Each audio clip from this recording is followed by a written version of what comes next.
Olá, tudo bem? Espero que esse podcast te encontre bem. Eu sou o Paulo e este é o Católicos Antifascistas, um podcast para você que é católico, mas não quer deixar sua fé ser sequestrada por ideologias violentas e ligadas ao ódio. E hoje estamos chegando aí, semana que vem é a festa do Sagrado Coração de Jesus, e isso nos permite refletir muito sobre o lado humano de Jesus. Então hoje vai ser uma conversa um pouco mais curta, estamos no meio do feriado, estou gravando esse podcast na- no meio do feriado de Corpus Christi, e a ideia é a gente ir para um tema menos politizado, vamos dizer assim, e mais espiritual, que é justamente a questão da humanidade de Jesus, né? E o que isso significa, o que significa meditar sobre a humanidade de Jesus e como isso se deu ao longo da história, quais são os impactos de se falar sobre a humanidade de Jesus dentro da nossa fé cristã. Bom, posto isto, nós estamos. Queria lembrar vocês que a gente tem a nossa loja, né? Que está o link aqui na descrição sempre desse episódio, no seu tocador de podcast, você vai lá. O link é umapenca.com/católicos-antifas, ok? Você pode ir lá e vai comprar artigos devocionais, estampas, camisetas, canecas, refletindo a nossa fé cristã, ok? E a gente pode também, enfim, peço sempre que você, quando ouvir o nosso podcast, espalhe a mensagem. Pega o nosso link, manda para os seus amigos, manda para os seus conhecidos, manda para os seus inimigos. Seja porque você discorda de mim e fala assim, isso aqui é a ideia daquele safado lá, manda para aquele cara que você odeia, ou porque você gostou e quer provocar aquele teu amigo. Todo engajamento é bom, todo engajamento ajuda, tá? O último episódio teve no YouTube bastante comentário interessante, rendeu bastante engajamento e isso ajuda bastante. Então, assim, se você estiver onde você estiver ouvindo, não sei se está no Spotify, no YouTube, no Amazon Music, no Apple Podcasts ou no outro tocador que você estiver ouvindo, no Deezer, manda ver, vai lá e compartilha, segue a gente e fica aí, né? E ajuda a construir este apostolado, esse grande apostolado. No Substack também, manda o Substack para os seus amigos. Aliás, se alguém quiser, se inscreva no podcast, no Substack também. O Substack tem conteúdo interessante para a gente trabalhar, enfim. É isso. Espalhe a mensagem. Acho que é legal. A gente tem tanto católico que o mundo tá, né, tá tão cheio de católicos conservadores e que estão limitando muito a fé a um tipo específico de se viver a fé. E tem tantos católicos que não são isso, e eles precisam se sentir acolhidos e saber que existe gente que pensa como eles, né? E é para essas pessoas que esse podcast existe. Tudo bem? Então vamos lá, sem mais delongas, como dizem alguns, né? Alguns apresentadores de podcast, vamos à nossa reflexão de hoje. E, enfim, prometo que vai ser tranquilo e que vai ser curto, tá? Qual é a história dessa reflexão sobre a humanidade de Jesus? É, parece assim, não, mas qual o problema, né? Quem não está muito por dentro? O ponto é o seguinte: às vezes a gente enfatiza muito o Jesus divino, mas o dogma, né, sobre a pessoa de Jesus, construído aí ao longo dos primeiros séculos, diz que Jesus ele é um Deus verdadeiro, mas um homem verdadeiro, né? No começo lá, foi preciso afirmar muito essa dupla característica de Jesus, porque você tinha ocorrentes que enfatizavam muito o lado divino. Então, colocavam Jesus como uma, uma pessoa, algo muito distante de nós, seres humanos, ou como algo menos divino. Então, o arianismo, por exemplo, que foi a, a grande heresia, né, disputada ali no Concílio de Nicéia, ela basicamente afirmava que Jesus não era Deus. Jesus era algo espiritual muito importante, mas não era Deus. Então, quando você vê alguém dizendo assim, não, Jesus não é Deus, Jesus é um ser de luz muito importante, essa pessoa não está contando nenhuma novidade. Lá no século IV, século III, século IV, já se falava isso, né? E aí foi preciso afirmar, não, Jesus sim, o dogma da Trindade. Jesus é Deus, tem Deus Pai, Deus Filho, Deus Espírito Santo, enfim. Mas aí depois, ao longo dos concílios seguintes, foi preciso reafirmar a humanidade de Jesus e como Jesus convivia a sua divindade e a sua humanidade. Isso foi um tema muito caro, por exemplo, ao Concílio de Éfeso, que definiu a ideia de Maria, Mãe de Deus, sobre a questão nestoriana, ou outros concílios posteriores, por exemplo, que trataram que sempre teve assim, né, o monotelismo, o monofisismo. Então, Jesus, a pessoa de Jesus, tem quantas naturezas ali? Só a natureza divina ou a natureza humana? Então, e aí havia sempre uma tendência de várias correntes, né? Vou usar aqui uma expressão da Umbanda, de que o Jesus humano era uma espécie de cavalo, né? Onde o Jesus divino meio que possuía e agia. E, na prática, o que importa é o Jesus divino. Não há, não há nada de humanidade em Jesus, porque essa humanidade é uma mera casca. Houve muito esta visão no seio da igreja, né? Então, por exemplo, o monotelismo diz que, por exemplo, Jesus não tinha nenhuma vontade humana. Todas as vontades de Jesus eram divinas. Então, assim, o telos, né, é o fim, a vontade. Então, monotelismo, se só há em Jesus a vontade divina e não a vontade humana, como se o lado humano não importasse. Então, foi preciso afirmar muito também o caráter humano de Jesus. E isso tem consequências, porque hoje falar na humanidade de Jesus parece polêmica, porque justamente esses setores mais tradicionalistas e tal, entendem que falar do Jesus humano é falar do Jesus histórico. E sim, é isso mesmo, tá? Só que para eles falar do Jesus histórico é um escândalo, porque desde que a teologia aceitou o método histórico-crítico como parte do método de se estudar a Bíblia, estudar as Escrituras, a você começa a trazer luz sobre os aspectos humanos da vida de Jesus, que as pessoas ficam muito incomodadas. Então, tem várias coisas, desde discutir cientificamente a possibilidade científica da ressurreição, né? Então, e aí vai, né? A ressurreição como uma espécie de alucinação coletiva, ou como algo biológico, assim, como uma espécie de catalepsia, né? Jesus foi enterrado vivo e acordou 3 dias depois. Né? Tem essas questões, porque tem muita gente que vai para um caminho desse, mas tem uma negação que fala assim, não, não, o Jesus importante é o Jesus do dogma. E nós temos que ficar presos ao Jesus do dogma. Esquecendo que o Jesus histórico, se Jesus é verdadeiro, se o dogma diz que Jesus é verdadeiramente Deus e verdadeiramente homem, o Jesus histórico traz muita luz sobre o Jesus do dogma. Ele ajuda a gente a entender. Eu vou dar um exemplo aqui, né? Por exemplo, quando Jesus se apresenta como o Filho de Deus, o Filho de Davi, né?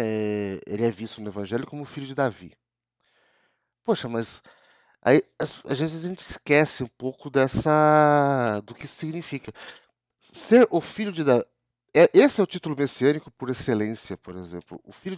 Jesus, como o filho de Davi, coloca Jesus na grande promessa, na esperança do povo judeu, que eles esperavam que viesse um descendente de Davi.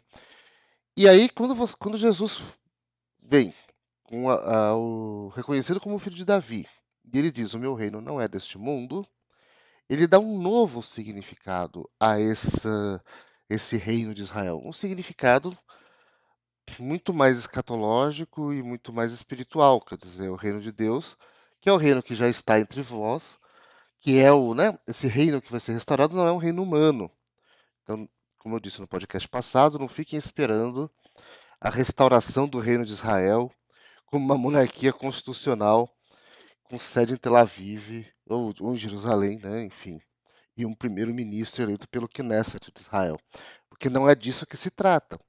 A, Né? Então, quer dizer, ele dá um novo significado a esse aspecto, menos político e muito mais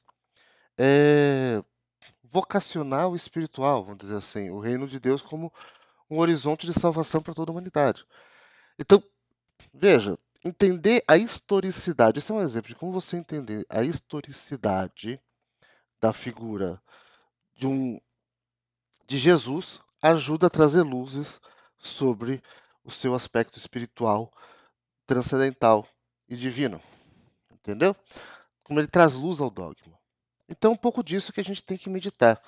Qual é a grande questão aqui que a humanidade de Jesus nos traz, né? E é interessante porque quando a gente vai para as devoções, tudo que a gente tem são as grandes devoções cristológicas, vamos dizer assim, elas são devoções humanas, do Jesus humano.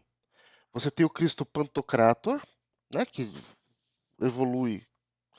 Todas as igrejas bizantinas tinham no centro, né, não o Cristo na cruz, mas o Cristo Pantocrator, o Cristo Rei do Universo, que é o Cristo em sua glória depois da ressurreição e da ascensão, né, enfim, mosaicos belíssimos e lindíssimos sobre o Cristo Pantocrator. Tem uma camiseta na loja, inclusive, com o Cristo Pantocrator no meio dos pobres.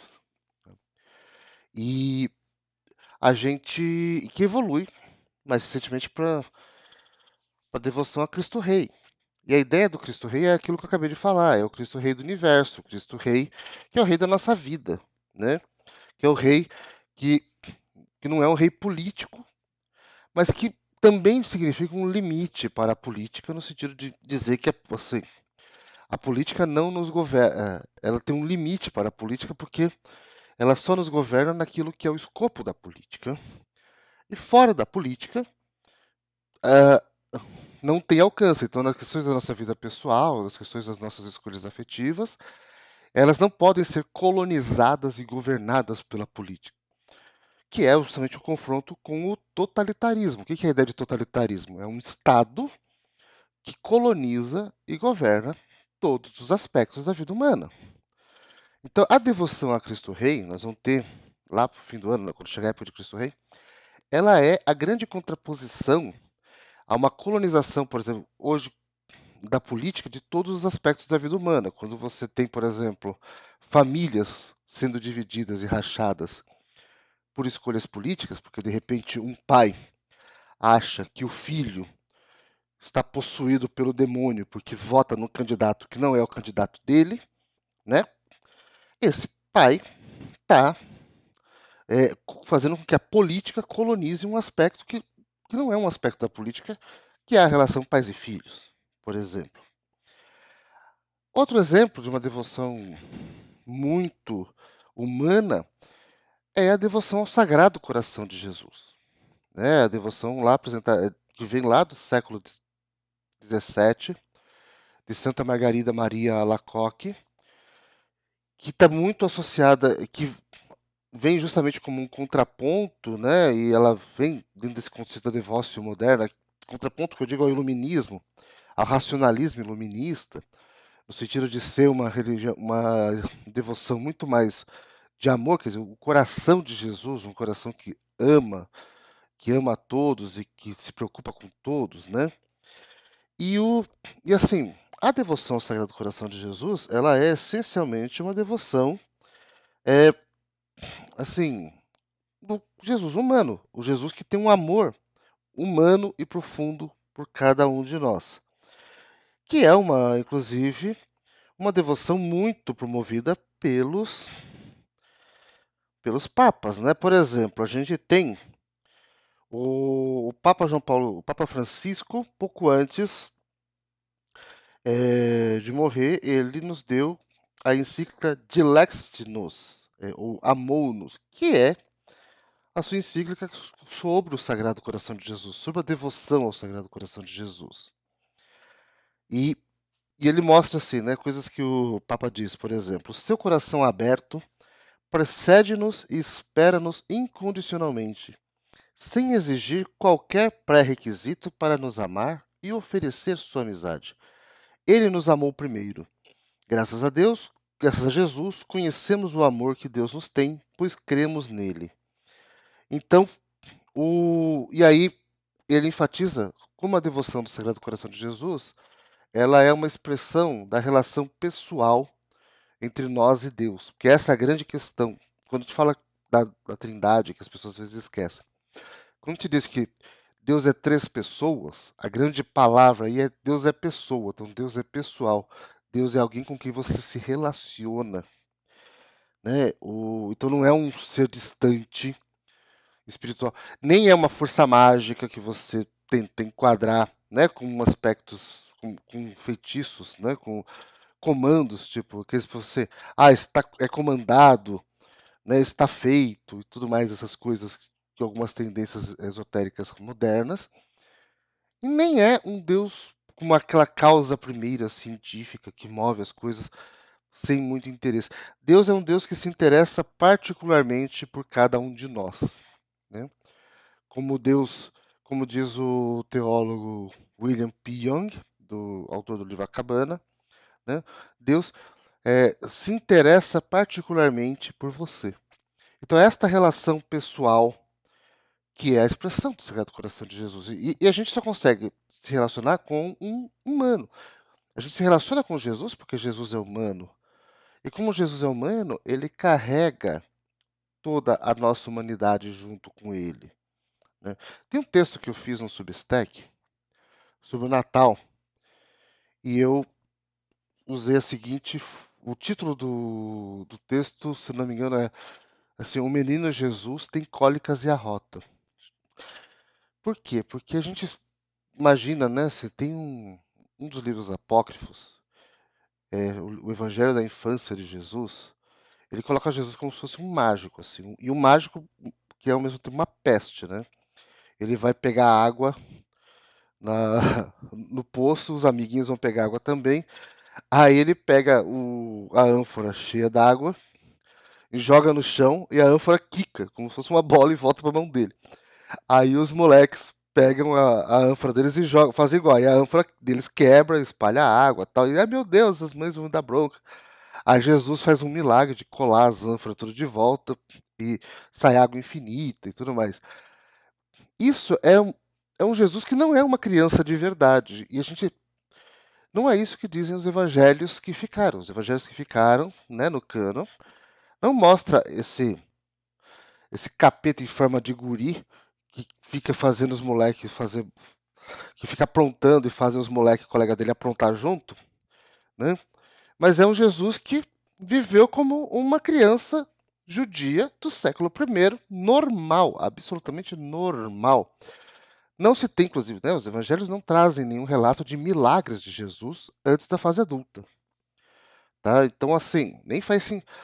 Então, imagina, não é esse Jesus esquisito, mágico, que fica fazendo coisa desde pequeno, mas uma criança normal, puramente humana, tá? E é isso que a gente não pode perder de vista, esse lado humano de Jesus que traz o Sagrado Coração. A outra devoção muito da humanidade de Jesus é a devoção à Divina Misericórdia, né? Com base nas, nas experiências espirituais, na mística de Santa Faustina Kowalska, na Polônia, já no século XX, que foi muito, né, propagada por João Paulo II, e e que fala da misericórdia de Deus, e que, assim como o Sagrado Coração, a Divina Misericórdia ela é a expressão desse amor infinito de Deus por nós, e essa preocupação de Deus por nós. Santa Faustina fala, por exemplo, de ter uma chuva de misericórdia. Quero dar graças abundantes para todos. Assim, tenho vontade de fazer isso para um desejo infinito de amar os homens e tudo mais. Então, também é uma devoção ao lado humano de Jesus. E voltando àquele o texto do Natal, por que eu fiz questão de falar do menino Jesus normal? Porque aliás, é uma coisa até que vem sendo recuperada, graças a Deus, não só na teologia, mas na devoção e na visão, né, da nossa fé, sobre valorizar a vida de Jesus em si. Porque a gente tem uma visão, às vezes, da economia da salvação, do plano de Deus, do plano de salvação, que é, né, o da história da salvação, escolha o nome que vocês quiserem, que ela se restringe basicamente a dois momentos. Que, aliás, é o que está no credo, né? Que a gente reza no credo que a gente crê em Jesus, que Jesus nasceu da Virgem Maria e padeceu sob Pôncio Pilatos, foi crucificado, morto, sepultado, desceu à mansão dos mortos e ressuscitou. E entre o nascer e o padecer é um vazio. E não é um vazio. Né? Entre o nascer e o padecer, Jesus fez muita coisa. Entre nascer e morrer, Jesus ensinou muita coisa e viveu muita coisa. Jesus teve sede na beira do poço, né? Que aí a moça lá, a samaritana, foi dar água para ele. Jesus teve fome, né? Jesus se preocupou com as pessoas, falou assim, putz, eu estou aqui no deserto, essas pessoas não têm o que comer. O que a gente pode fazer para dar de comer para essas pessoas? Jesus teve raiva. Jesus teve raiva da injustiça no, no templo de Jerusalém, catou um chicote, expulsou aquele bando de mercenário que estava vendendo de tudo ali na porta do templo. E Jesus teve raiva sem sentido diante da figueira. Né? Acho que o momento mais humano de Jesus é ele estar com fome, ia ter uma figueira, não é época de figos, e não tem figo ali. Aí Jesus fica puto da vida, né? E fala assim, seca a figueira. E a figueira e fica irritado. E tem uma atitude impensada. Aquilo é puramente humano. É aquele momento vulnerável de explosão de raiva irracional que todos nós temos. Então, Jesus teve isso também. Jesus deu risada. Jesus teve cansaço. Jesus teve angústia. Né? Então, assim, é, a gente precisa. Jesus deu resposta estúpida. Né? É, 12 anos lá no templo, vai, a mãe dele fala assim: Jesus, ele estava preocupado com você. Fala assim, eu não sabia que eu tinha que estar na casa do meu pai. Então, quando a gente mergulha nessa vida de Jesus, na vida humana de Jesus, a gente vai vendo que Jesus foi colocando a presença de Deus, foi enchendo de presença de Deus todos os momentos da nossa vida. Até casamento. Jesus não casou, mas ele foi a um casamento, né, em Caná da Galileia, e resolveu, deu uma resposta estúpida para a mãe, né? Quando a mãe falou, oh, estão sem vinho, e chamou o Zé Delivery, né? Na época não tinha Zé Delivery, o que ele fez? Ele pegou a água lá, que era para o pessoal, a água que o pessoal usava para lavar os pés, né? A água de purificação, aquela água era para banho, né? Água de beber. E transformou em vinho, que era o melhor vinho que tinha. Então, quer dizer, é, Jesus participou de festa e todos estes momentos, participou de velório de Lázaro, chorou quando soube que Lázaro morreu. O velório da menina lá enfim, da menina que estava morta e ele foi do quarto superior, ele levantou a menina, ela só está dormindo, o pessoal riu da cara dele. Enfim, cada momento da vida humana que Jesus viveu, inclusive aqueles que não estão no Evangelho, né? Porque o Evangelho não conta, por exemplo, que Jesus foi no banheiro. Então parece que Jesus não ia ao banheiro. Mas Jesus ia, fazia número um, fazia número dois. Você comia, né? Aquilo que ele come precisa sair por algum lugar. Ele era um humano pleno. Então, obviamente, ele precisava também fazer as suas necessidades. E cada aspecto da vida humana ele foi ligando, conectando, enchendo de presença de Deus. Ele foi a encarnação de Jesus, ela não termina no momento em que Jesus é concebido no seio de Maria, mas ela continua ao longo da vida de Jesus com ele encarnando com Deus encarnando cada momento da vida humana, né? A adolescência, o momento que Jesus começou a nascer barba no rosto, Jesus engrossou a voz, o, né, todas as doenças de adolescente, de criança, de adolescente. Jesus teve gripe, Jesus teve febre, sabe? Jesus cresceu, Jesus teve amigos, Jesus teve inimigos, Jesus foi sacaneado por gente que ele achava que era amigo. Entendeu? Jesus foi mal compreendido por aqueles que o viram crescer e falaram: quem é esse Zé Mané aí que a gente sabe quem é e tá aqui querendo cagar regra para nós, entendeu? Jesus foi entendido por gente que ele achava que não era o pessoal dele, né? Ele foi, ele viveu plenamente a vida de qualquer um ser humano, de um ser humano normal do século I, no Império Romano, naquele canto do Mar Mediterrâneo onde ficava a província da Judéia, tá? Então, aqui esse Jesus humano, ele é um grande sinal de esperança para nós, porque quando a gente fala assim, putz, faltou dinheiro para Jesus pagar imposto, fala assim, putz, aí teve que pescar lá e achar uma moeda dentro da boca do peixe, entendeu? Jesus precisou, todas as coisas que a gente passa, todas as dificuldades que a gente passa, Jesus trabalhou, foi carpinteiro junto com o pai dele. Então, cada aspecto da vida humana, Deus está presente. Então, cada aspecto da nossa vida, aquele aspecto está encarnado, quer dizer, Deus está ali presente. Quando a gente vive aquela dificuldade, Deus está ali. É fácil ver isso? Não. Não é fácil, a gente fica pé da vida, a gente fica nervoso quando as coisas dão errado, a gente discute. E isto é esta relação pessoal com Deus. Tá? Só com um Deus pessoal você pode falar assim, ó Deus, que palhaçada é essa que você está fazendo na minha vida? Né, tem um episódio da vida de Santa Teresa de Ávila, que ela estava indo entre uma fundação e outra de conventos, e ela estava chovendo, e alagamento e tudo mais, e aí até que estava passando numa ponte, vem a correnteza e derruba ela no rio. E na hora que ela cai no rio, ela tinha uma mística muito profunda, então ela conversava com Deus o tempo todo, com Jesus o tempo todo. E Jesus chega para ela e fala assim: vê, Teresa, é assim que eu trato os meus amigos. E aí Santa Teresa responde: é por isso que você tem poucos amigos. Porque só alguém com muita intimidade com Deus consegue ter esse nível de conversa. Né? A gente que não tem essa intimidade com Deus, não vê Deus como uma pessoa, como alguém que. Não vê Jesus como alguém como nós, mas sim como alguém distante. Não, eu vou rezar agora, não, preciso pensar as palavras. E aí começa a rezar empolado, não, porque eu tenho que usar a segunda, né?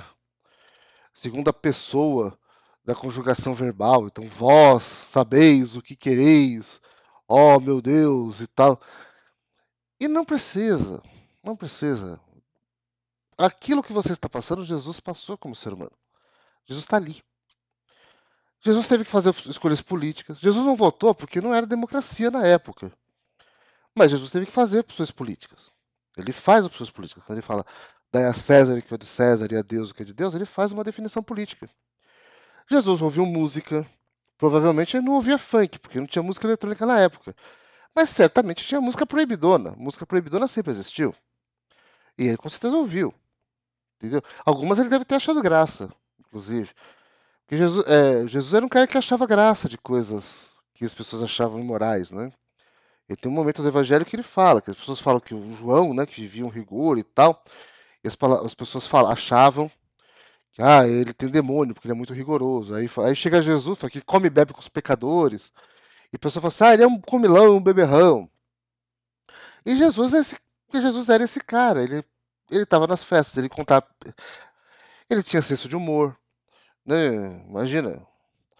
E, e as pessoas que se afastam do Jesus, desse Jesus humano, elas perdem muita riqueza. Né? São José Maria Escrivá dizia que enquanto estava vivendo a nossa vida, enquanto ele trabalhava ali, Jesus estava salvando o mundo. Por quê? Porque estava resgatando cada aspecto da vida humana. Né? Ele estava redimindo, estava enchendo, santificando cada aspecto da vida humana.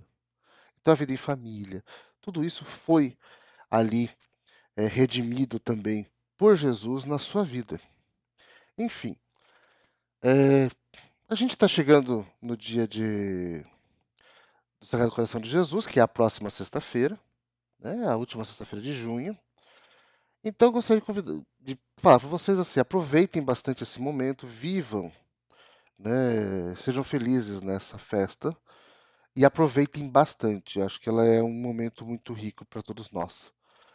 E que o Sagrado Coração de Jesus nos ajude e nos abençoe. Que Nossa Senhora, que sempre esteve ali, né, que foi o meio pelo qual Jesus viveu a sua vida humana, e que foi a grande parceira de Jesus durante toda a sua vida, até hoje, ela nos ajude a mergulhar e a viver de forma profunda essa humanidade santíssima de Jesus.